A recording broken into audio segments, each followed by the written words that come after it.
Esse é o Senhor que está aqui conosco aqui. Nesse momento Ele prometeu que quando tivessem 2 ou 3 pessoas reunidas no seu nome, Ele ali estaria. E eu quero falar com você nessa manhã sobre a batalha espiritual que você, como servo de Deus, enfrenta. Às vezes a gente não tem consciência das coisas que estão acontecendo conosco como batalha espiritual. Às vezes a gente não tem a percepção das lutas espirituais que cercam a nossa vida. E por isso a gente não usa as armas poderosas de Deus para essa batalha. E às vezes o povo de Deus anda sofrendo, e sofrendo muito, tá? Porque não consegue discernir as batalhas que são espirituais e não usa as armas que Deus lhe deu. E a gente fica tentando enfrentar as dificuldades da nossa vida, que são batalhas espirituais, muitas delas, com estratégias que não funcionam. Porque a gente precisa usar o poder do nome de Jesus, a gente precisa usar o poder da graça de Deus, a gente precisa usar aquilo que a misericórdia de Deus já derramou a nosso favor. Por isso, nessa manhã eu quero continuar olhando na vida de Moisés como um modelo de servo, e a gente está aprendendo a servir com ele. Como é que a gente enfrenta essas batalhas e que tipo de batalhas são estas que são estratégias malignas de destruição? Eu quero fazer isso hoje de manhã e quero fazer hoje à noite. A gente vai olhar para vários eventos na vida de Moisés que foram batalhas espirituais e nós vamos aprender como eu, servo de Deus, enfrento esses confrontos espirituais na minha vida e na sua vida. Queria que você lesse a Bíblia comigo em Êxodo capítulo 5. Êxodo capítulo 5, versículos de 1 a 9. E nós vamos ver aqui a primeira batalha surgindo na vida do servo de Deus Moisés. Êxodo 5, versículos de 1 a 9. Diz assim a palavra do Senhor: Depois foram Moisés e Arão e disseram a Faraó: Assim diz o Senhor, o Deus de Israel: Deixa ir o meu povo, para que me celebre uma festa no deserto. Mas Faraó respondeu: Quem é o Senhor para que eu ouça a sua voz, para deixar ir Israel? Não conheço o Senhor, nem tampouco deixarei ir Israel. E então eles ainda falaram: O Deus dos hebreus nos encontrou, portanto deixa-nos, pedimos-te, ir caminho de 3 dias ao deserto e oferecer sacrifícios ao Senhor nosso Deus, para que Ele não venha sobre nós com pestilência ou com espada. E respondeu-lhes de novo o rei do Egito, Moisés e Arão: Por que fazeis o povo cessar das suas obras? Ide às vossas cargas. E disse mais Faraó: Eis que o povo da terra já é muito, e vós os fazeis abandonar as suas cargas. E naquele mesmo dia Faraó deu ordem aos exatores do povo e aos seus oficiais, dizendo: Não tornareis a dar como dantes palha ao povo, para fazer tijolos. Vão eles mesmos e colham palha para si. E também lhes imporeis a conta dos tijolos que dantes faziam. Nada diminuireis dela, porque eles estão ociosos. Por isso clamam, dizendo: Vamos, sacrifiquemos ao nosso Deus. Agrave-se o serviço sobre esses homens, para que se ocupem nele e não deem ouvidos às palavras mentirosas. Vamos orar a Deus.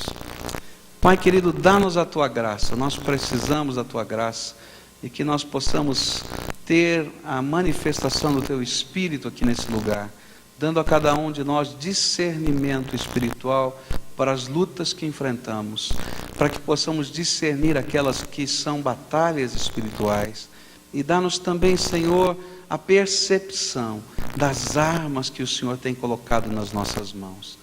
Dá-nos a Tua graça, nós clamamos no nome de Jesus, amém e amém. É interessante notar que no início do ministério de Moisés, as coisas aconteceram quase que confirmando os temores iniciais desse servo. Se você lembra dele conversando com Deus lá em cima da montanha, ele estava morrendo de medo, dizendo: as pessoas não vão crer no que eu vou falar, as pessoas não vão entender em nome de quem eu vou, porque quando eu chegar dizendo que eu encontrei um Deus, que Deus é esse? E ele chega lá para Faraó e diz: olha, eu venho aqui em nome de Jeová, o nome que Deus tinha dado para ele. É isso que está lá no hebraico, não é? A nossa tradução está como Senhor, mas a palavra que está lá é Jeová, não é? O nome de Deus, o Yahvé lá que ele tinha se revelado. E nesse contexto ele diz: quem é Yahvé? Eu não conheço Yahvé, eu não conheço o Senhor, eu não conheço esse Deus, nunca ouvi falar dele, não tenho a mínima ideia. E de repente ele vai tratar dessa matéria como uma ação política, como uma reivindicação social dos escravos que querem ter uma saída da terra. E então ele começa a oprimir o povo. E você pode imaginar o coração de Moisés nessa história? Eu venho aqui para libertar, mas a primeira iniciativa que eu tomo vira confusão.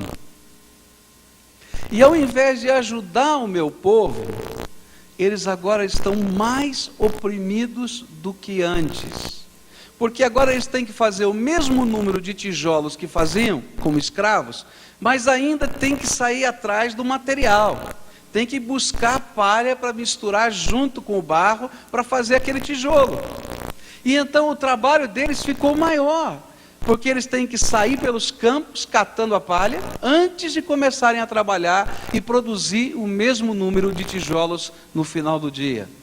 E aí então a situação começa a ficar tremendamente pesada. E eu posso dizer para você que muitas vezes a batalha espiritual se revela semelhantemente àquilo que aconteceu com Moisés.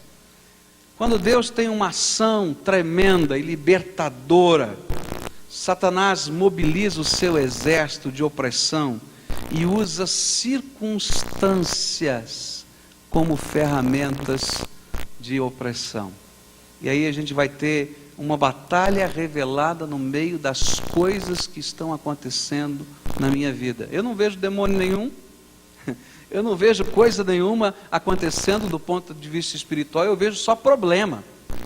Eu começo a servir a Deus e eu começo a sentir pressão na minha vida. Eu já ouvi uma pessoa dizer assim: pastor, olha, eu não sei se eu quero orar mais não.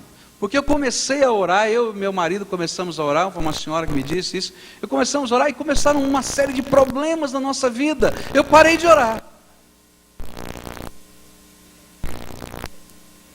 A gente começa uma busca espiritual e de repente o trabalho aperta. Fica difícil. Não é verdade? Situações outras vêm de pressão e a gente diz: opa, o que está acontecendo? Isso é batalha espiritual.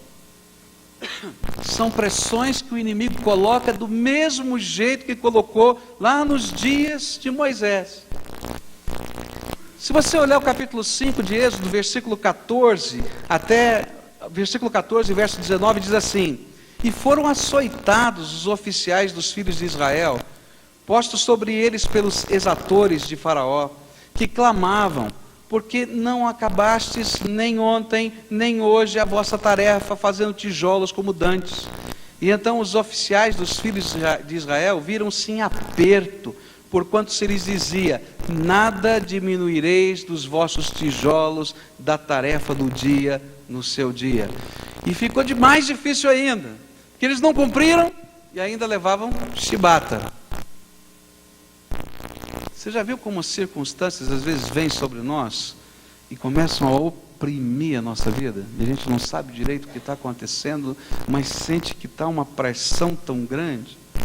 E no coração da gente a gente fica imaginando: puxa, Senhor, eu estava esperando que o Senhor fosse estender um tapete vermelho para mim agora, e eu pudesse andar bonitinho, gostoso, em cima desse tapete vermelho, e dizer: oh, que maravilha de vida. Mas não é assim que acontece. Existe batalha, existe luta, existem circunstâncias.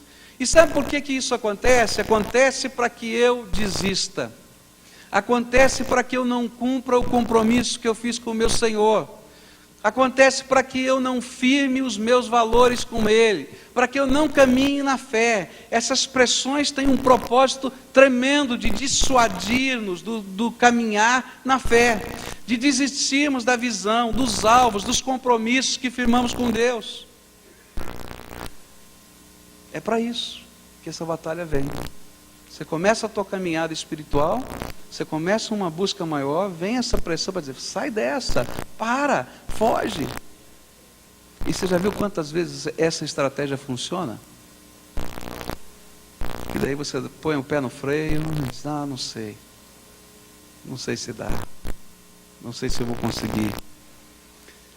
Interessante é que o povo saiu e disse, bom, nós temos que resolver esse problema. Nós temos que dar um jeito para essa situação. E aí então formaram uma comissão e foram falar com o faraó. Disseram, olha, não é justo o que o senhor está fazendo com a gente. Nós tínhamos que produzir esse número de tijolos, agora temos que produzir o mesmo número de tijolos e não dá certo, não funciona, porque eu tenho que buscar palha antes, não dá tempo. O faraó diz, vocês estão muito folgados, vocês não estão trabalhando, faz favor de aumentar a produção aí, porque não dá, estão sonhando demais com esse negócio de visão, de Deus, de oração, vê se trabalha.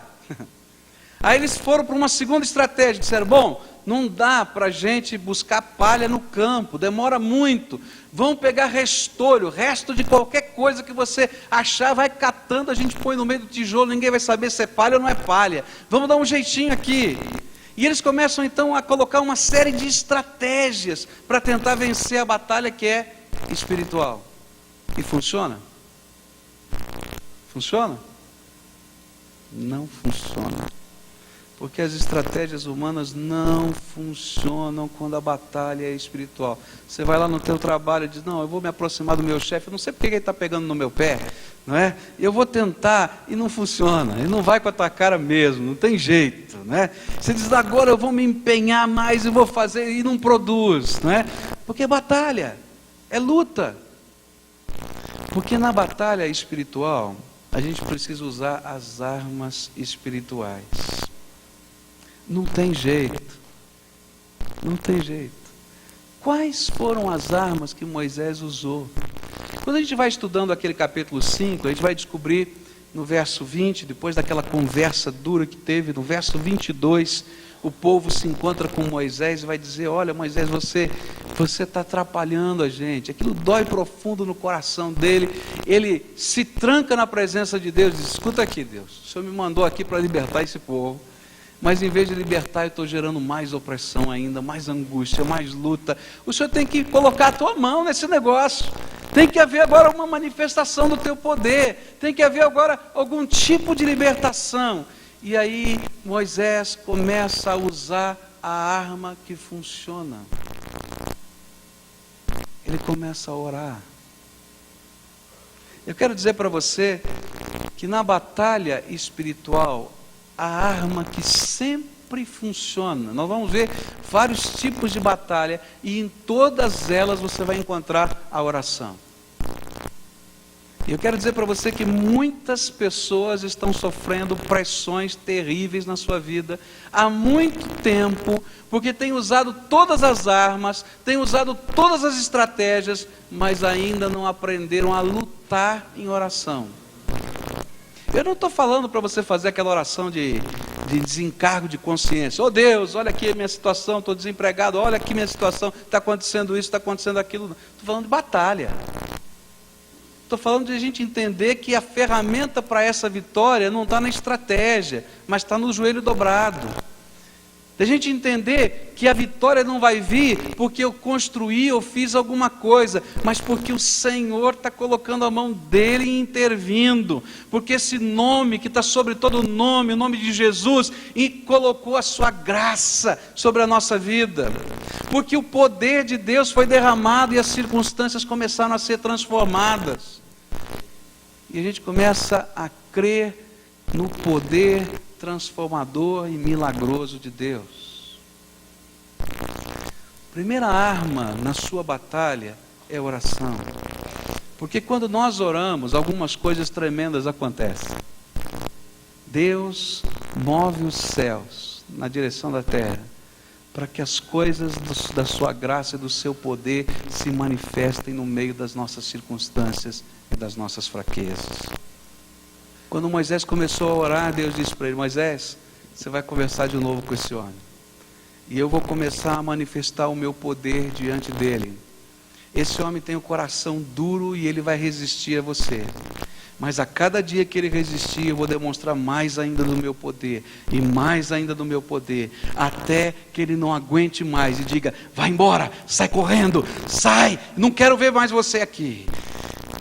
Porque eu vou manifestar o meu poder. Você está vivendo batalha? Que arma você tem usado? Agora vamos falar com seriedade, porque às vezes a gente brinca com coisa séria. A gente sabe muito sobre o poder da oração, mas a gente vive tão pouco. Quanto tempo você ora por dia? Se você pegar aí a sua agenda, tá? E colocar as atividades do seu dia. Pensa na segunda-feira, qual é a tua rotina? Na terça-feira, na quarta, na quinta, na sexta, no sábado, no domingo.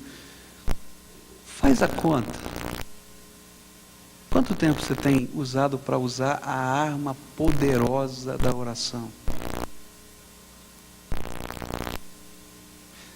Nós vamos perceber que a pressão das circunstâncias é uma grande tentação a que a gente trabalhe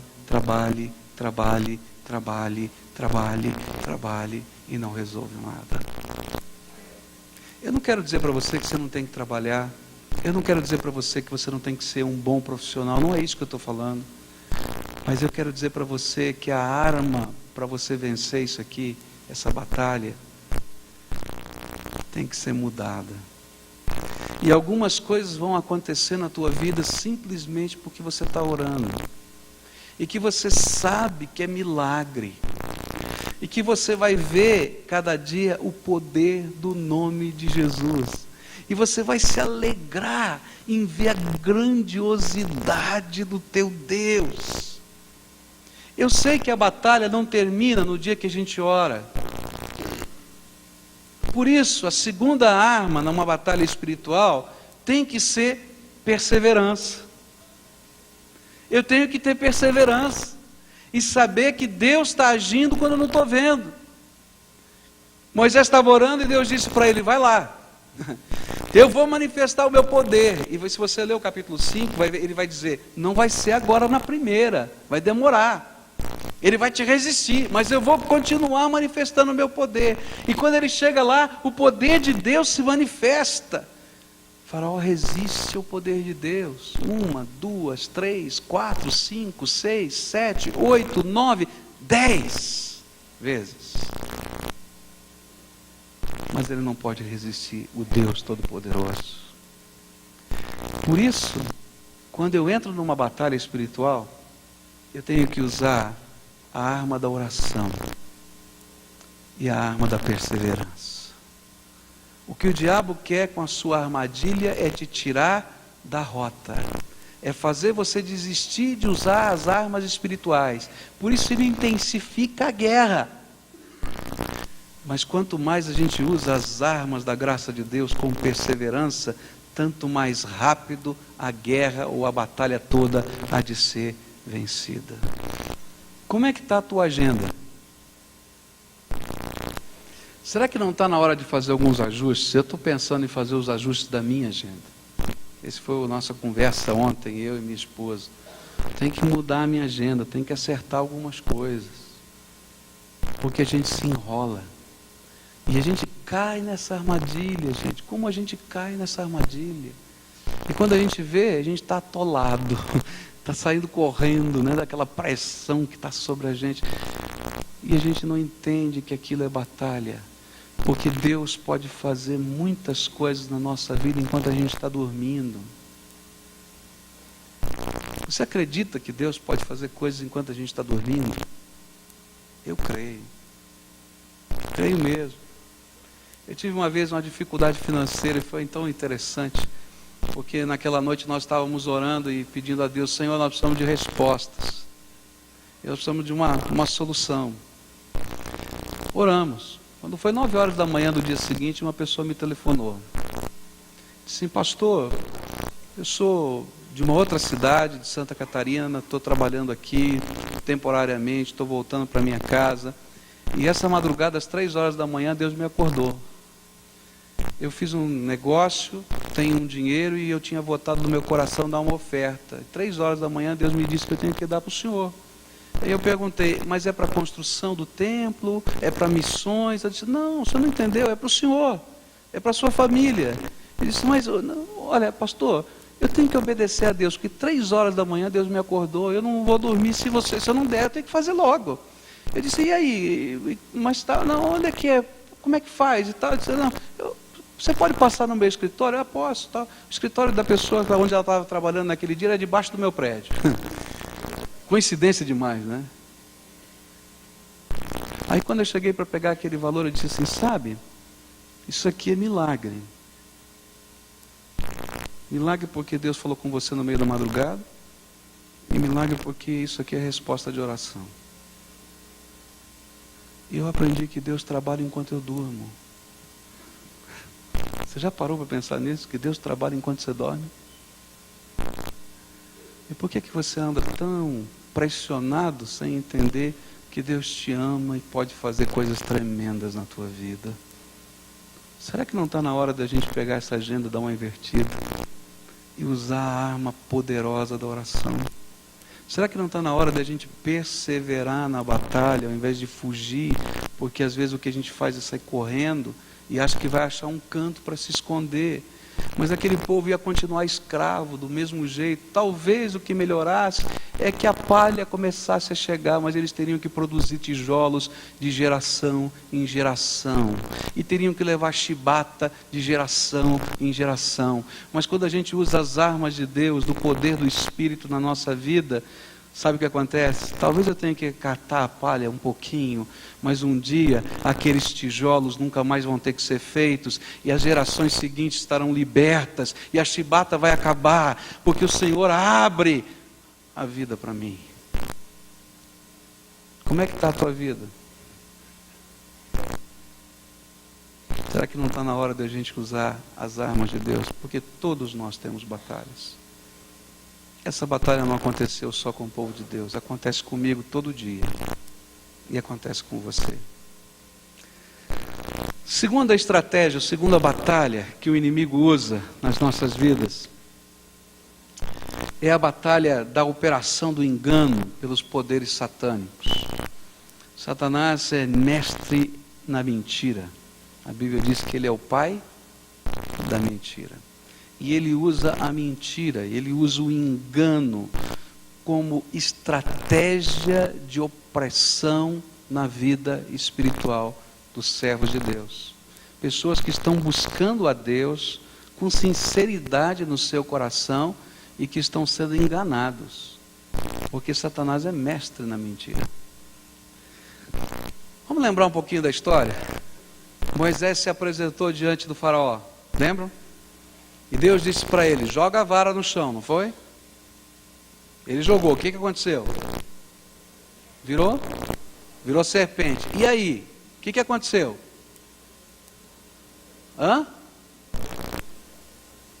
Não, isso foi lá em cima da montanha, mas os magos lá do Egito fizeram o quê? Jogaram as varas também. E o que aconteceu? Viraram serpentes. Opa! Deus fez um milagre e o diabo fez outro, imitou. Não é verdade?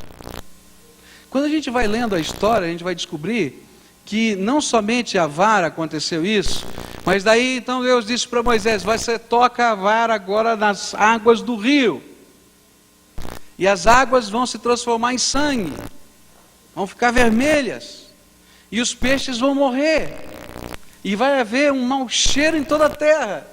E foram os magos do Egito nos poços onde ainda tinha um pouco de água limpa, e fizeram o quê? Transformaram a água em água vermelha. Do mesmo jeito. A Bíblia diz que Deus falou para Moisés: agora você vai dizer que as rãs vão entrar em todas as casas.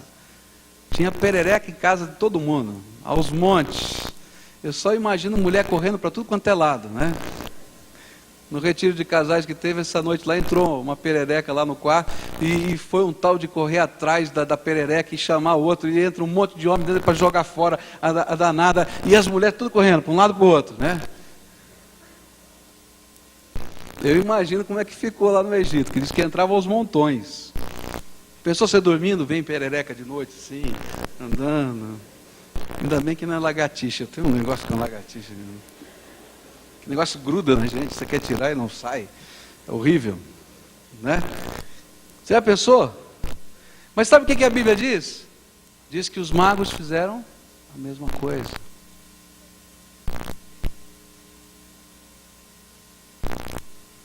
Mas teve a quarta manifestação, que foi a dos piolhos. Deus mandou piolho, praga de piolho, todo mundo cheio de piolho, animal, gente, piolho para tudo quanto era lá, do pó da terra tinha piolho. Horrível, né?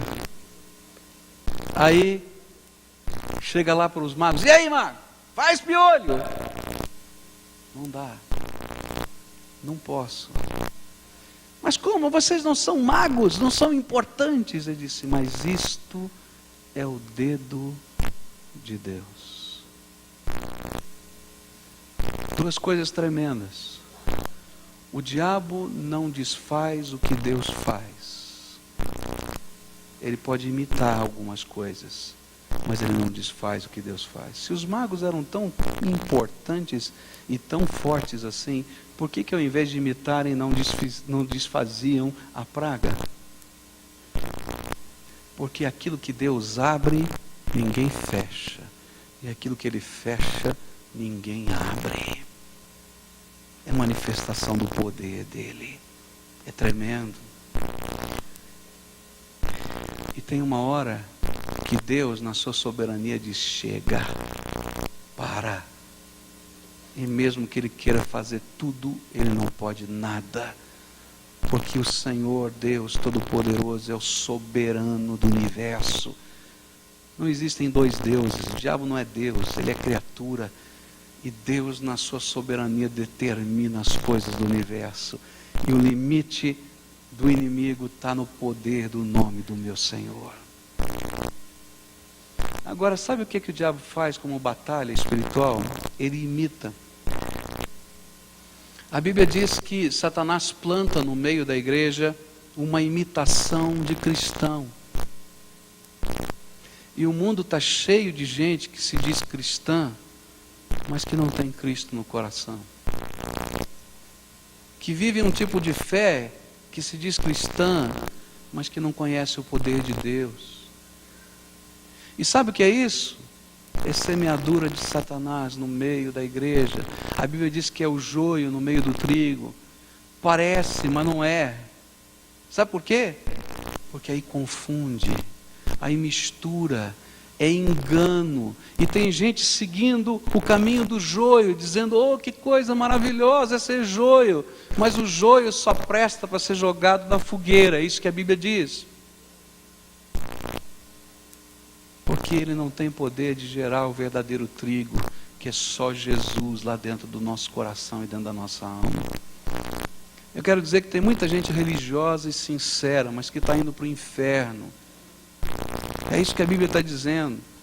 Com toda a sua religiosidade, com toda a sua tradição, com toda a sua sinceridade, porque a maneira da batalha espiritual se processar é lançando uma semente mentirosa, falsa, que não produz o verdadeiro fruto no coração das pessoas. E é joio no meio do trigo.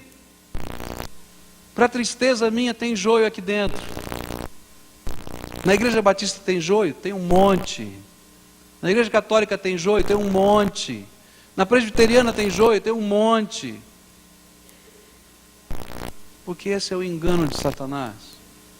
Porque não é o fato de eu ter uma religião Não é o fato de eu ter uma placa com um nome religioso ou uma tradição religiosa, essa ou aquela, que me faz um verdadeiro cristão. O que me faz ser um verdadeiro cristão é ter Cristo no meu coração, e Ele ser Senhor da minha vida, e eu andar debaixo da sua graça, da sua misericórdia, do seu poder. E se Ele não estiver reinando dentro do meu coração, e o meu coração estiver vazio, eu fui enganado. Satanás plantou o joio dentro do meu coração e não tem trigo. Quanta gente anda nesse mundo assim? Quanta gente? Gente que conhece a palavra, que recita de cor os versículos. Hoje alguém me mostrou uma ilustração no livro que nós estamos estudando, que a igreja está estudando. Achei muito interessante, né? Diz que o patrão mandou uma carta para os seus funcionários, dando as diretivas da empresa, como é que a empresa deveria trabalhar, o que ela deveria fazer, como deveria ser gerenciada. E ele foi fazer uma viagem e mandava as cartas com as diretivas: façam isso, façam aquilo, dessa maneira, daquela maneira, né? E voltou da viagem, entrou na sua empresa, encontrou o mato alto, encontrou o pessoal lá fazendo unhas ao invés de trabalhando, encontrou tudo virado de ponta cabeça. Ele disse: escuta, mas o que aconteceu aqui? Vocês receberam as minhas cartas? Ah, nós recebemos. E vocês leram as minhas cartas? Não só lemos, como estudamos. Toda sexta-feira nós nos reunimos para estudar detalhe por detalhe das cartas. Podemos citá-las de cor. Mas vocês fizeram alguma coisa? Não, fazer não deu para fazer não. Mas de cor eu sei tudo. Tem muito crente assim. Sabe a Bíblia, estuda a Bíblia há 30 anos, mas é um marido desgramado e ruim. Bate na esposa. Estou brincando, não, é sério. É um patrão que não tem um mínimo senso de justiça social. Sua boca está cheia de impropérios. Sua vida é uma vergonha. O adultério faz parte da sua vida. A mentira é instrumento de trabalho. É joio semeado no coração. A Bíblia diz que Satanás não tem apenas uma semeadura da mentira, mas ele tem também uma imitação do Evangelho. Gálatas capítulo 1, versículos 6 a 9 diz assim: estou admirado de que tão depressa estejais desertando daquele que vos chamou na graça de Cristo para outro Evangelho, o qual não é outro, senão que há alguns que vos perturbam e querem perverter o Evangelho de Cristo.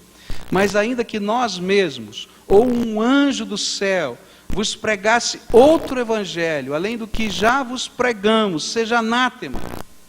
Como antes temos dito, assim agora novamente o digo: se alguém vos pregar outro Evangelho, além do que já recebestes, seja anátema. Anátema quer dizer maldito. Você já percebeu que Satanás semeia evangelhos diferentes? Boas notícias de Deus diferentes.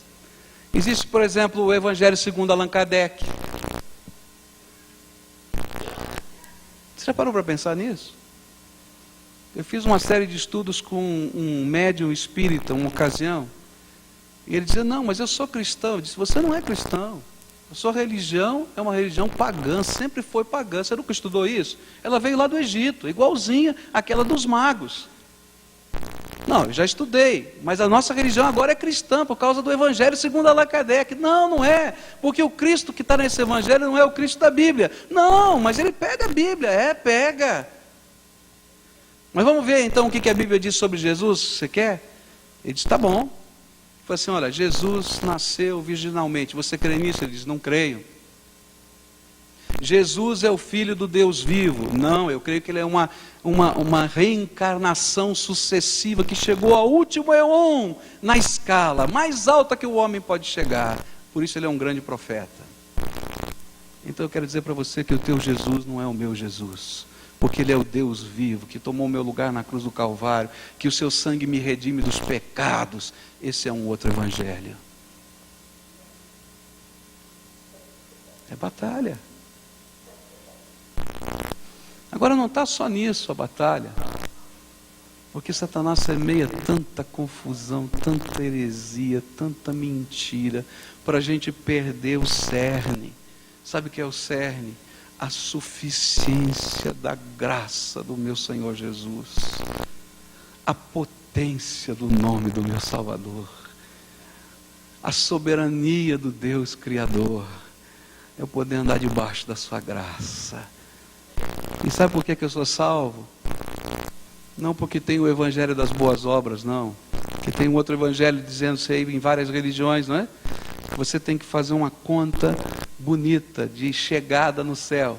Se você tiver um monte de boas obras que compensem as suas más obras, então no balanço do céu você passa. Senão você vai para o purgatório. Sofre um pouquinho e depois entra. A Bíblia não diz isso. A Bíblia diz o seguinte, que ninguém é capaz de passar nesse dia do juízo. Por isso Jesus morreu na cruz do Calvário por mim. E Ele é o caminho, a verdade e a vida. E ninguém vai ao Pai senão através de Jesus. E ninguém alcança a graça de Deus a não ser pelo perdão do sangue de Jesus.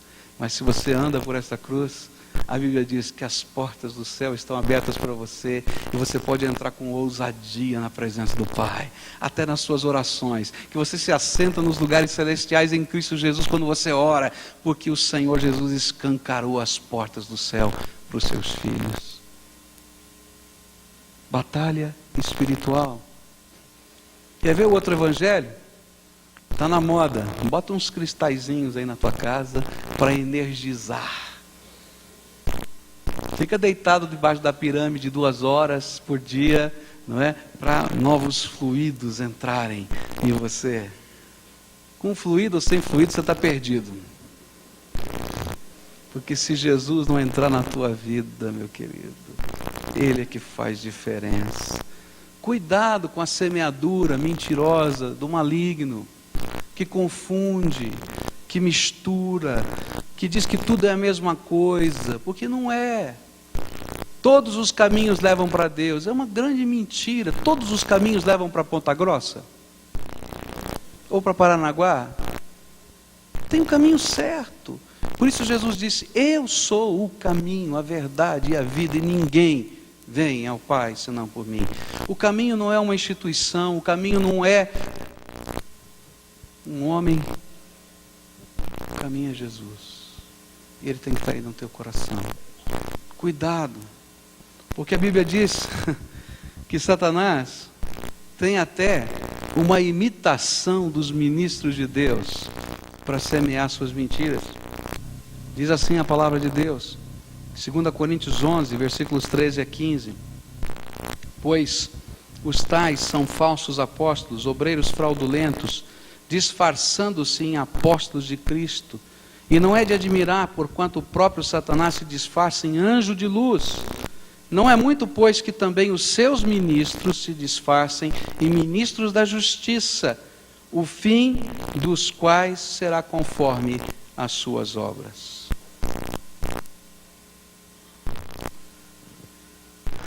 Tem até pregadores, Satanás, das mentiras que ele semeia. Gente boa, gente sincera, gente séria, mas que caiu no engodo do maligno. Cuidado com o pai da mentira. Esse sabe mentir. E o que ele quer é tirar-nos do alvo. Quando a gente olha para o Velho Testamento, a gente vai descobrir uma coisa. Deus tirou o povo de Israel do Egito com força do seu poder. Mas quando chegou no deserto, a operação do engano já começou. Moisés ficou 40 dias lá em cima da montanha para receber as tábuas da lei. E o povo disse, Moisés morreu. Olha a confusão que está lá, aquela montanha está em chamas. Não tem jeito. Nós estamos perdidos no deserto e Deus nos abandonou. Nós precisamos de um Deus que nos conduza a algum lugar. Arão, faz um Deus para a gente. Aí pegaram as joias das mulheres fundiram um bezerro, porque era o formato do deus do Egito, de um dos deuses do Egito, e deram um nome hebreu para ele. Sabe que nome deram? Jeová. Já ouviu falar em sincretismo religioso? Engano de Satanás. Satanás quer que você até use o mesmo nome que Deus usa na sua adoração, mas que você se curve diante de outra coisa, de outra pessoa, que não o Deus único e verdadeiro. E é por isso que tem muita gente sincera, seguindo tantas procissões pelos caminhos da vida, mas que não conhece o poder do nome de Jesus. E não entenderam ainda que o único, não tem atalho, não tem jeitinho, não tem alguém, não tem outro intermediário. O único, a Bíblia diz, caminho é Jesus. Operação do engano. Agora, como é que a gente enfrenta uma batalha dessa? Como é que a gente enfrenta uma batalha tão maliciosa quanto essa da operação do engano? Quando eu olho para aquilo que a Bíblia me ensina, eu vou ter duas ferramentas importantíssimas. Eu preciso ter a palavra de Deus como regra de fé e prática. Você quer saber a verdade?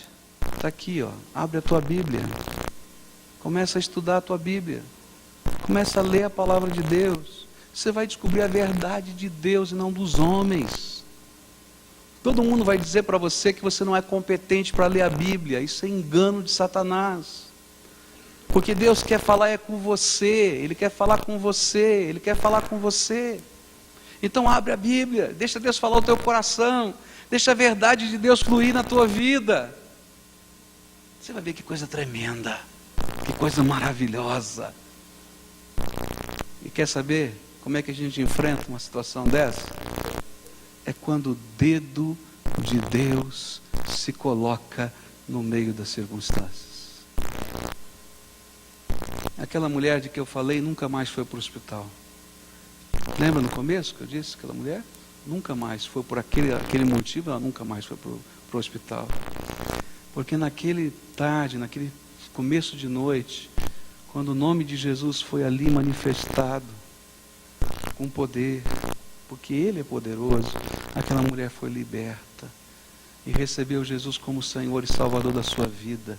E o dedo de Deus se colocou no coração dela, e Satanás nunca mais pôde colocar o dedo dele no corpo dela.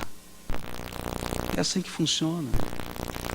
Eu preciso da verdade de Deus dentro do meu coração. Mas a verdade de Deus traz o dedo de Deus sobre a minha vida. O poder de Deus, a misericórdia de Deus, o socorro de Deus, a força de Deus. E eu passo a andar debaixo da graça do Deus vivo. Todos nós enfrentamos batalhas. Você vai sofrer batalhas de engano na sua vida. Mentiras que o diabo quer que você acredite que sejam verdades. Em determinados momentos da sua vida você vai acreditar que um determinado pecado que você comete não é tão pecado assim. Que dá para dar um jeitinho, que não é desse jeito tão complicado. Tem gente que acredita que homossexualidade não é pecado.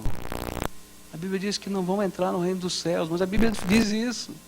Diz, não, eu posso ser um bom cristão homossexual, casado com meu companheiro, casado não pode, mas vivendo junto com meu companheiro, andando de braço dado. Não, se você quer ver Jesus entrar no teu coração, o dedo de Deus tem que libertar você dessas coisas. Tem outras coisas que estão aí na tua mente, no teu coração, que o diabo faz você acreditar que é verdade, mas é mentira, que é engano.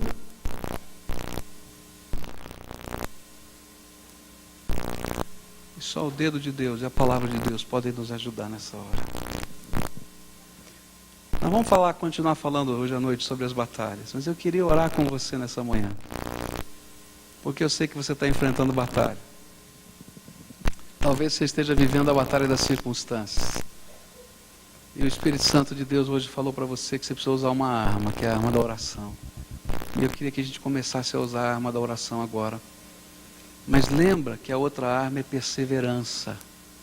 Não desista, não fuja. A Bíblia diz o contrário: resistir ao diabo e ele... Lembra disso, tá? Lembra que outra batalha que você vai enfrentar é a batalha do engano. O diabo vai querer construir um evangelho que não é evangelho na tua vida, um cristianismo que não é cristianismo na tua vida, um ministério que não é ministério, que é mentira, que é enganação.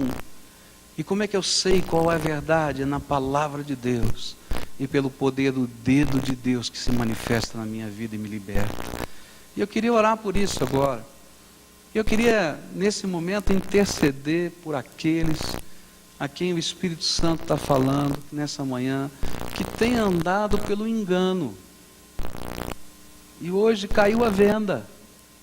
O Espírito Santo falou, caiu a venda. Está entendendo? Olha, caiu, isso é mentira, é engano. Você se diz cristão, mas está vazio, está vazio. E você precisa de Jesus dentro do teu coração.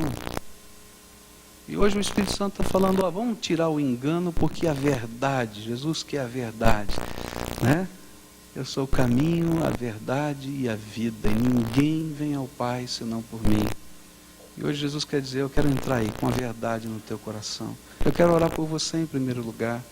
Depois eu quero orar pelas pessoas que estão vivendo a luta das circunstâncias, mas eu quero começar com o engano. Então, eu quero convidar alguém aqui a quem o Espírito Santo mostrou hoje claramente que a operação do engano está envolvendo a tua vida. E que tem que haver uma mudança, que só Deus pode fazer essa mudança no teu coração. E hoje é tempo de arrependimento, porque você nem tinha entendido o engano. Mas hoje bate forte isso para você, mexe aí com a tua alma. E você diz, eu quero que a verdade, que Jesus, que o caminho esteja entrando aqui no meu coração. Eu quero ter um pacto com Ele. Eu quero sentir o dedo de Deus na minha vida. Eu quero viver o poder de Jesus Cristo dia a dia comigo. Se você é essa pessoa, eu queria orar com você nessa manhã. Então, onde você estiver, desce aqui, vem aqui para frente, eu quero orar com você. E não tenha medo de se manifestar na presença de Deus. Porque o Deus Todo-Poderoso é aquele que está aqui hoje, quer fazer alguma coisa nova na tua vida. E deixa Ele fazer do jeito dele, não do teu. Porque esse é outro engano de Satanás. Onde a gente diz para Deus do jeito que a gente quer que Ele faça. E a gente nunca escuta o que Deus quer que a gente faça. Então há alguém a quem o Espírito Santo está falando isso. Eu sei que é um apelo difícil esse. Mas se Deus está falando isso com você, eu quero orar por você. Para que o dedo de Deus se manifeste na tua vida. Se tiver alguém, levanta agora em nome de Jesus. Vem para cá, eu quero orar com você. Tem? Vem em nome de Jesus. Pode vir, em nome de Jesus. Pode vir. Eu sei que tem povo de Deus aqui e o Senhor vai fazer algo novo na tua vida. Porque Ele é a verdade, Ele é a vida, Ele é o Senhor. Ele é o nosso socorro. Esse nome é tremendo.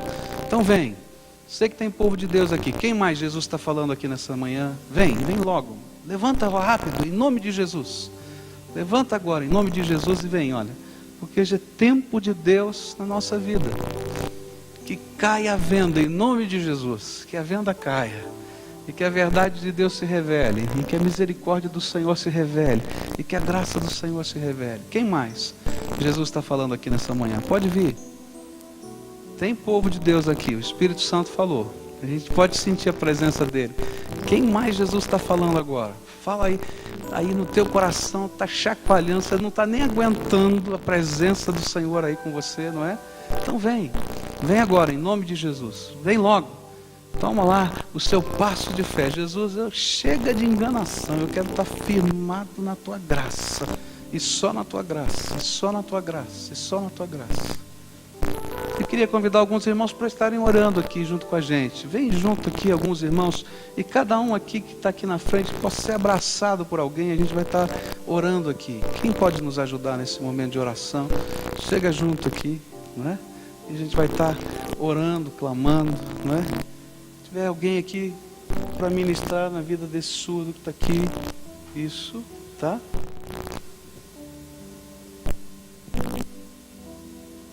Isso, sentinelas também, se quiserem nos ajudar a orar aqui, você que batalha com a gente, nesse tempo de oração, batalha junto agora, né? Eu queria convidar a congregação para ficar de pé agora, nós vamos orar por esses irmãos. Gente, é tão sério o que está acontecendo aqui.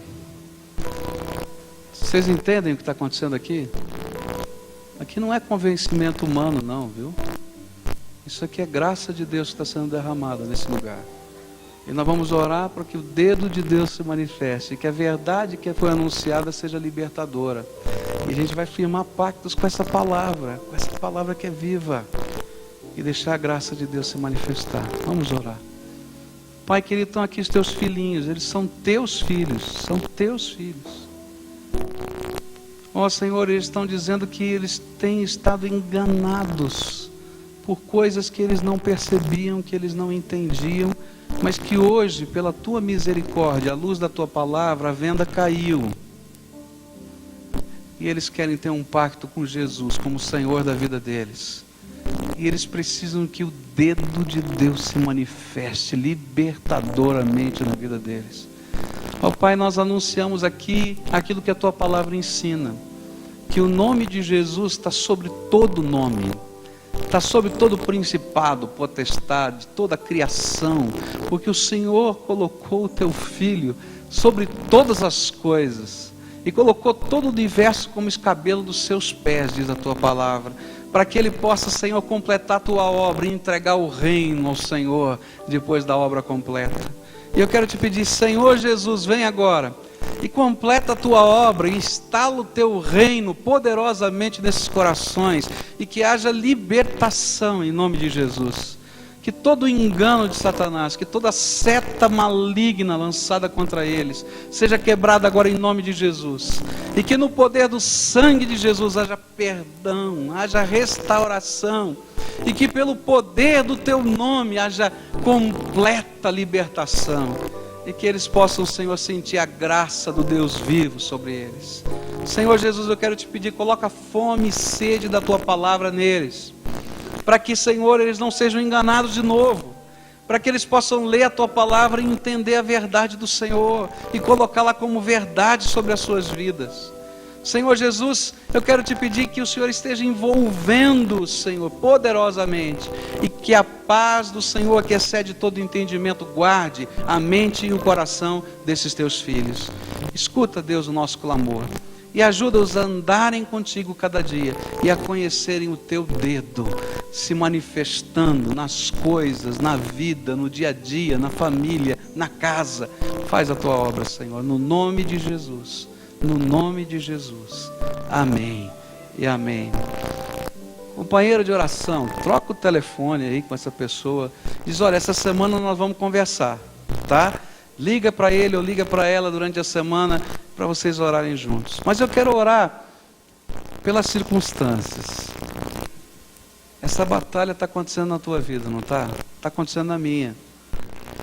E eu queria orar pelas circunstâncias da tua vida agora. Você concorda com isso? Você crê que Deus pode dar libertação no meio das circunstâncias? Crê mesmo? Então vamos colocar essas coisas diante do Senhor agora? Quais são as coisas que têm oprimido você?